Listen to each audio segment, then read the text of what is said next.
특히나 우리나라 사람들이 위장 질환이 참 많다고들 얘기를 하는데 특별히 그런 이유가 있을까요?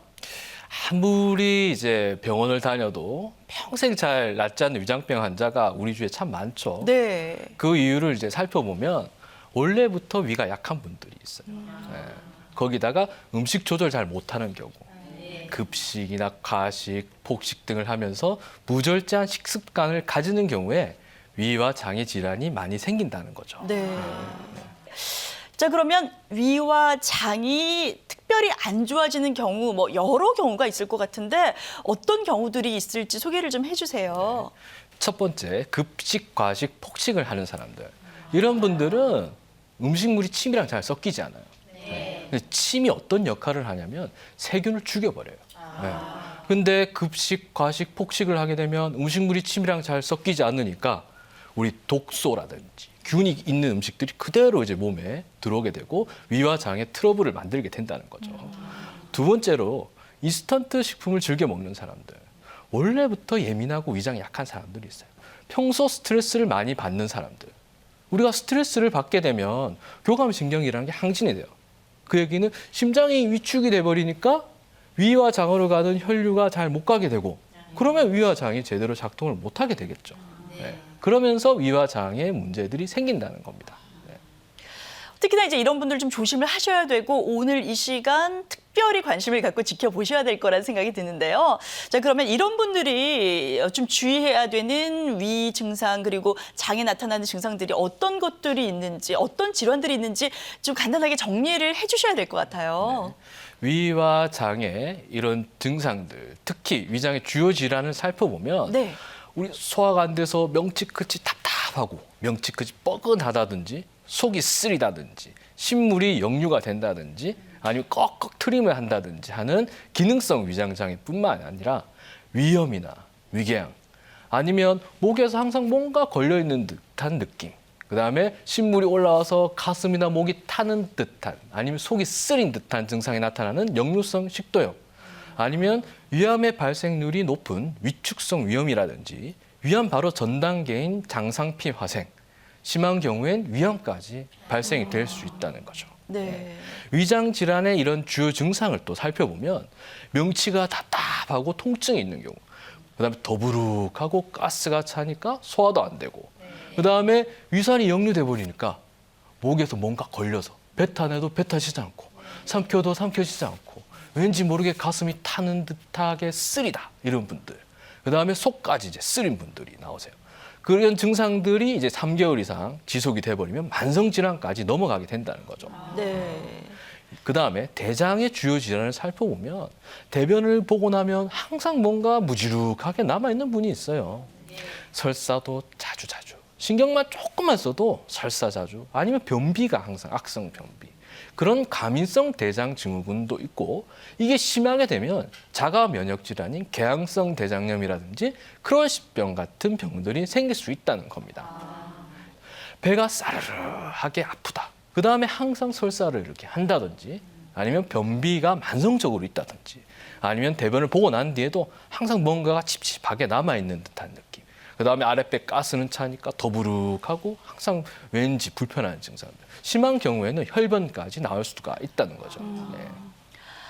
그러면 실제로 이런 증상들이 나타났을 때 꼭 병원을 찾아서 치료를 받아야 되는 경우들 어떤 경우들이 있을지 좀 한번 체크를 해봤으면 좋을 것 같은데 원장님 좀 알려주세요. 네, 제가 아까 말씀 안 드린 게 있는데 우리 한방적으로 위와 장의 문제를 일으키는 건 담이라는 병리 물질이 문제를 일으킵니다.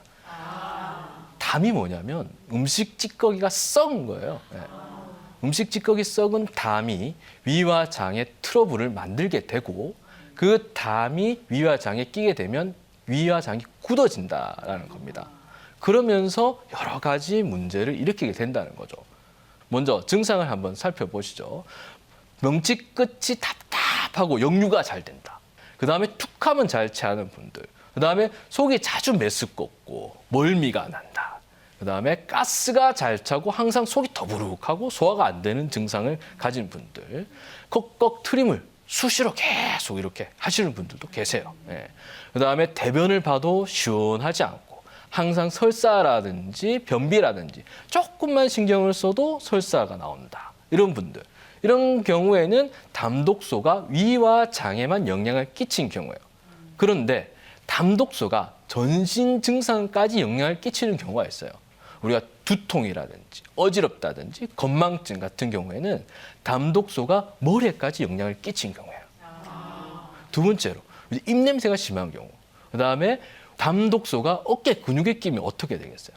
뒷목이 뻣뻣하다든지 어깨에 담이 결린 경우. 그다음에 담독소가 피부에도 영향을 끼치는 경우가 있어요. 그러면 피부색이 변한다든지 기미가 낀다든지 그런 경우가 있고. 그다음에 담독소가 온몸에 퍼져 있다. 몸이 항상 무겁고 항상 피곤하고 원인을 모르는 이 피곤한 증상들. 그다음에 눈을 관장하는 게 간이거든요. 그래서 간에 담독소가 끼게 되면 눈이 침침하다든지 뻑뻑하고 통증이 있다든지 이런 증상이 생길 수가 있어요. 그다음에 여성의 경우에는 자궁에 담독소가 끼게 된다. 네. 그러면 냉이라든지 염증 같은 그런 증상이 잘 발생될 수 있다는 거죠. 그다음에 우리 담독소가 위화장에 낀 경우, 심한 경우에는 위화장이 굳어지는 경우도 있어요. 체크리스트 중에 3개 이상이 되면은 진찰을 받아보라고 말씀을 드려요. 5개 이상이면은 상태가 좋지 않은 거거든요. 그러면 꼭 치료를 받아주셔야 됩니다. 근데 증상이 하나만 있다 하더라도 그거를 놔두면 그게 하나가 2개가 되고 3개가 되니까 빨리 진찰을 받아보시면 좋으세요. 네. 근데 보니까 뭐 어지럽거나 만성 피로나 뭐 두통 이런 것들은 일반적으로 저희가 위장 질환이라고 생각했던 것과는 좀 거리가 먼 증상이거든요, 원장님.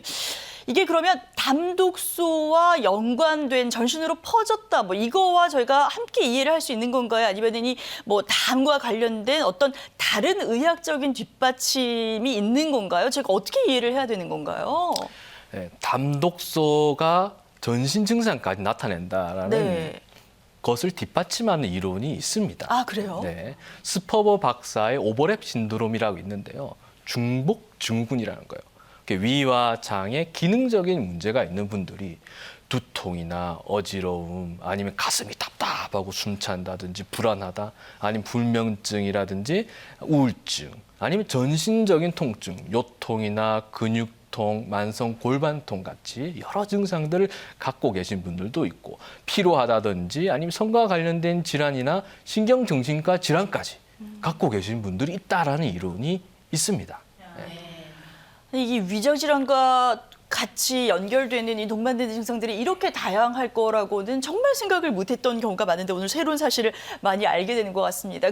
이런 증상들을 오랫동안 그대로 방치하게 되면 원장님 어떻게 되는 거예요? 이런 증상들을 오랫동안 방치하게 되면 위궤양이라든지 천공이라든지 우리 암 발생률이 높은 위축성 위염 아니면 암 바로 전 단계인 장상피 화생 심한 경우엔 위암이나 대장암까지 갈 수 있다는 거죠. 네.